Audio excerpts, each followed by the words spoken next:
सगली सृष्ट शब्द के पाछे, ये सारी धरती, इसका जो एनालिसिस है, जैसे गीता में भगवान कहते हैं कि हे अर्जुन, ये सृष्टि 3 गुणों से बनी है, सत, रज और तम। मैं मोटे मोटे तौर पर आपको बताऊंगा। विज्ञान भी कहता है कि इस पृथ्वी के अंदर जो फंडामेंटल पार्टिकल्स हैं वो क्या हैं? इलेक्ट्रॉन, प्रोटॉन और न्यूट्रॉन, जैसे हम सत, रज, तम कहते हैं। भगवान कहते हैं ये सृष्टि क्या है? त्रैगुण्य विषया वेदा।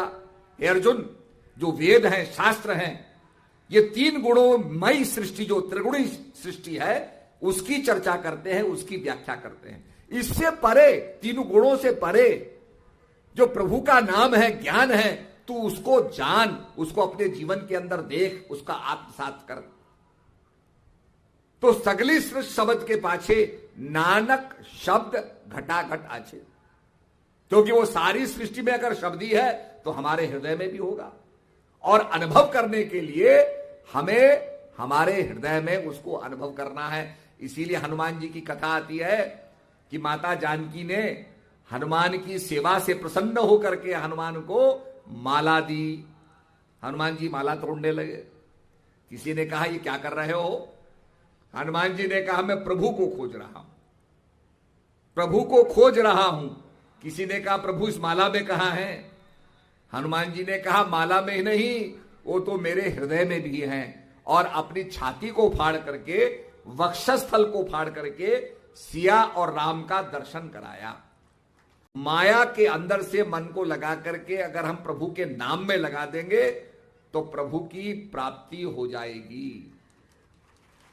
पर आपको मन लगाना होगा। अगर मन नहीं लगाएंगे, कहा मन के लार शरीर, अब देवन को कुछ नहीं कह गए दास कबीर। तो ये मन प्रभु में लगाना है। मन एवं मनुष्याणाम कारणम बंध मोक्षयो। मन बंधन का कारण है। अगर मन विषय वासना में लग जाएगा तो बंधन का कारण हो जाएगा, और मन अगर प्रभु की भक्ति में लग गया तो मन मोक्ष का कारण बन गया। तो इसलिए प्रभु के नाम को जानो और हमें उसका सुमरण करना है, और यही संदेश हम देते हैं। और अपने जीवन के अंदर एकम सत्य विप्रा बहुधा वदंती, सत्य एक है, पर संतों ने उसको अपनी अपनी भाषा में कहा, और उसको जाना जा सकता है। संतों ने उसका अनुभव प्राप्त किया। इसीलिए जब लैना गुरु महाराज के पास जाते हैं, श्री गुरु नानक देव जी के पास जाते हैं, तो श्री गुरु नानक देव जी ने कहा कि तुम्हारा नाम क्या है? बोला गुरु महाराज मेरा नाम लैना है। तो गुरु महाराज कहने लगे हमारा नाम देना है। तो अंगद देव जी को उन्होंने ज्ञान दिया। तो पहले अंगद देव जी की परीक्षा ली। आप जब बाजार में मटका देखने जाते हो तो क्या करते हो? उसको बजा बजा के देखते हो, फूटा तो नहीं है।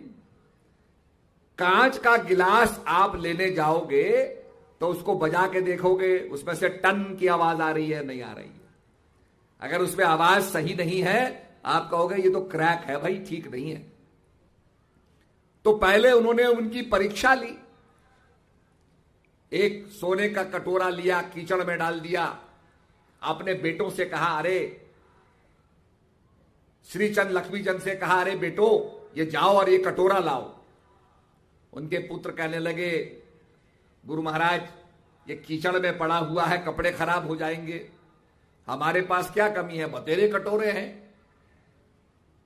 गुरु महाराज ने लैना से कहा ये कटोरा चाहिए मुझे। कीचड़ को नहीं देखा उन्होंने, कीचड़ में उतर गए और गुरु महाराज की आज्ञा का पालन किया। कटोरा निकाल करके धो करके गुरु महाराज के आगे समर्पित कर दिया। कटोरा धो दिया, कटोरा साफ कर दिया, और सारे कीचड़ में लहू लुहान हो गए, कीचड़ में सन गए, पर गुरु महाराज की आज्ञा का पालन किया। आप कभी हरमंदिर साहब जाएंगे, स्वर्ण मंदिर जाएंगे, तो उसके परिसर में एक छोटा सा वहां पर बना हुआ है, मकान बना हुआ है, कमरा बना हुआ है। गुरु महाराज अपने शिष्यों को परखना चाहते थे। कहते थे भाई इसको बनाओ, सारी संगत लग करके बनाती थी, वो ठीक खड़ा हो जाता था। फिर अगले दिन कहते थे इसको तोड़ो।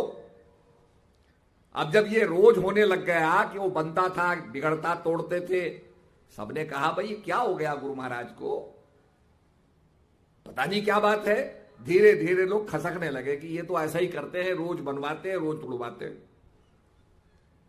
गुरु महाराज का एक भक्त रह गया जो बनाता था और तोड़ता था। एक दिन गुरु महाराज ने कहा भाई सारी संगत तो चली गई, लोग भ्रमित हो गए, तू नहीं गया। उसने कहा गुरु महाराज मुझे तो आपकी आज्ञा माननी है, आप कहोगे बनाने को तो मैं कमरा बनाऊंगा, आप कहोगे तोड़ने को मैं तोड़ दूंगा, मुझे तो आपकी आज्ञा माननी है, मुझे संगत से कोई लेना देना नहीं। तो देखो जब अंगद देव जी ने, लैणा ने गुरु महाराज की आज्ञा को माना तो गुरु महाराज ने उसके अपने अंग संग कर दिया, अपना जैसा बना दिया। कहा गुरु को कीजिए दंडवत, कोट कोट प्रणाम, कीट न जाने भृंग को गुरु कर ले आप समान।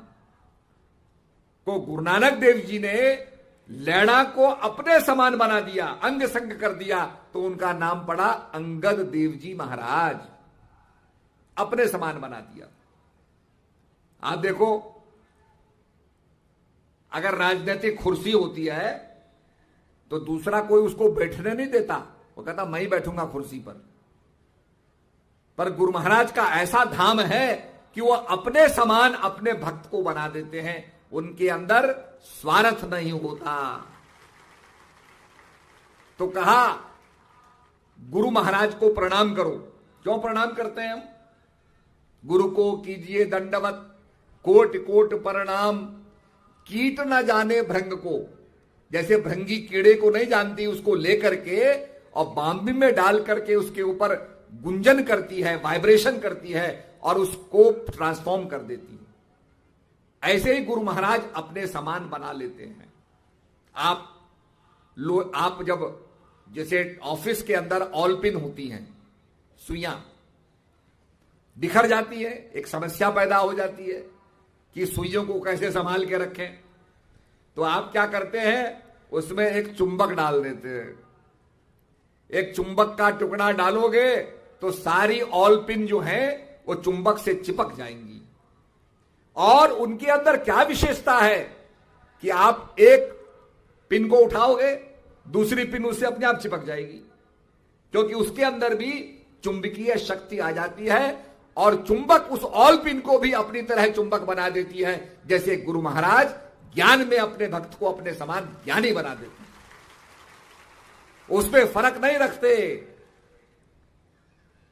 तो आज ये महापुरुषों का दरबार है और महापुरुषों के दरबार में ज्ञानी बनाने की प्रक्रिया होती है। भगवान कहते हैं 4 प्रकार के मेरे भक्त होते हैं। एक जिज्ञासु, जिज्ञासा है उसके अंदर, ये संसार को किसने बनाया, भगवान क्या होते हैं, हम आत्म शांति को कैसे प्राप्त करें। बहुत कुछ संसार में देखा, शांति नहीं मिलती है, जिज्ञासा उसके अंदर है। भगवान कहते हैं एक जिज्ञासु होता है, एक अर्थार्थी होता है, अर्थ के लिए, पैसे के लिए। जैसे बहुत से लोग कहते हैं प्रभु अगर मेरी लॉटरी लग जाएगी तो मैं तेरा ये कर दूंगा, अर्थ के लिए, पैसे के लिए। एक अर्थ, अगर डर लग गया, शनि महाराज आ गए तो भगवान को याद करेंगे, भगवान बचा लेना, राहु केतु की दशा चल रही है, डर के मारे, भय के कारण भगवान की भक्ति करेंगे।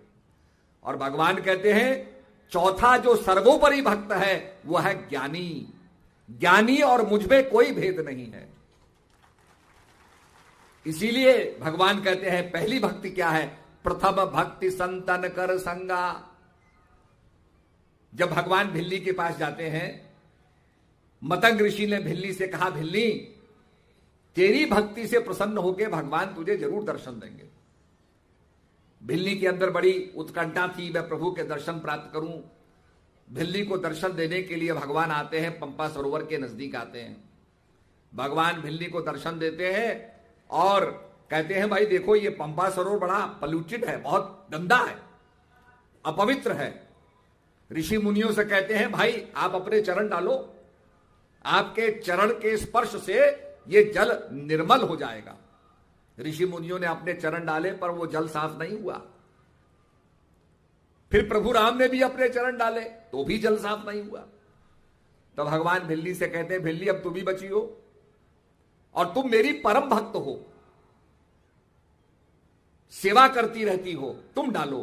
तो भिल्ली बड़ी सकुचाने लगी कि मैं तो छोटी जात की हूं प्रभु, अधम ते अधम, अधम अति नारी। पर भगवान ने जब बारंबार आग्रह किया तो भिल्ली ने सकुचाते हुए और अपने चरण डाले, और जैसे चरण डाले तो सारा पंपा सरोवर पवित्र हो गया। एक इस पूरे दृश्य का विवेचना कर रहा था, लॉजिकली ही वॉज एनालाइजिंग कि क्या हुआ, ये ऋषि मुनियों के कारण क्यों नहीं पानी साफ हुआ। उसने कहा एक ऋषि दूसरे ऋषि से ईर्ष्या करता है। विश्वामित्र जी ने वशिष्ठ महाराज के 100 पुत्रों को मार दिया क्योंकि वशिष्ठ महाराज उनको ब्रह्म ऋषि नहीं कहते थे, राज ऋषि कहते थे। उसने कहा मैं इतना ज्ञानी होने के बाद मेरे को केवल राज ऋषि कहा जाता है। उसने वशिष्ठ महाराज के 100 पुत्र मार दिए, इतनी ईर्ष्या थी। तो एक ऋषि दूसरे ऋषि से ईर्ष्या करता है, इसके कारण उनके अंदर तम की वृद्धि है। जल साफ कैसे होगा? तब भगवान ने अपने चरण डाले। तो जो इस सिचुएशन को एनालाइज कर रहा था, इसका विश्लेषण कर रहा था, वो कहता है राम जी ने भी राक्षसों को मारा और मारने में उन्हें बड़ा क्रोध पैदा हुआ कि इन राक्षसों को हम अभी खत्म कर देते हैं, मारने लग गए। तो उनके अंदर तम की वृद्धि हो गई। जिसके अंदर तम की वृद्धि होगी वो जल साफ कैसे करेगा? अब भिल्ली तो सबकी सेवा करती थी, सवेरे उठने से पहले हर ऋषि की सेवा करती थी, और ऋषि की सेवा करने से उसको ऐसा वरदान प्राप्त हुआ, सद्भावना से वो सबकी सेवा करती थी। सद्भावना की शक्ति से वो भिलनी पुष्ट हो गई और उसमें इतना सामर्थ्य आ गया कि सारे पंपा सरोवर के जल को उसने पवित्र कर डाला। यह है सद्भावना की शक्ति।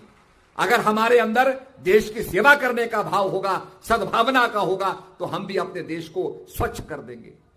अभी अभी स्वच्छता का अभियान चल रहा है, कूड़ा साफ करो, गंदगी मत करो। बाहर के कूड़े को तो आप साफ कर लेंगे, ये मन के कूड़े को कैसे साफ करोगे? मन चंगा तो कठौती में गंगा, इस मन को भी साफ करना है। और जब मन साफ होगा, हमारी नीयत साफ होगी, तो हमारी कथनी करनी में भेद नहीं होगा। तो सज्जनों, ऐसा नहीं कि हम नहीं कर सकते हैं। अगर आप सिंगापुर जाएंगे तो आपको पता है नीचे फेंकेंगे कूड़े को तो $5 फाइन लगेगा। तो सब अपनी जेब में रखते हैं या लिफाफे में रखते हैं। हम जब विदेशों में जाके कूड़े को लिफाफे में रखते हैं तो अपने देश के अंदर क्यों नहीं रख सकते? तो स्वच्छता का अभियान होना चाहिए, हमारा देश स्वच्छ होना चाहिए, और स्वच्छता के साथ साथ हमारा मन भी स्वच्छ होना चाहिए।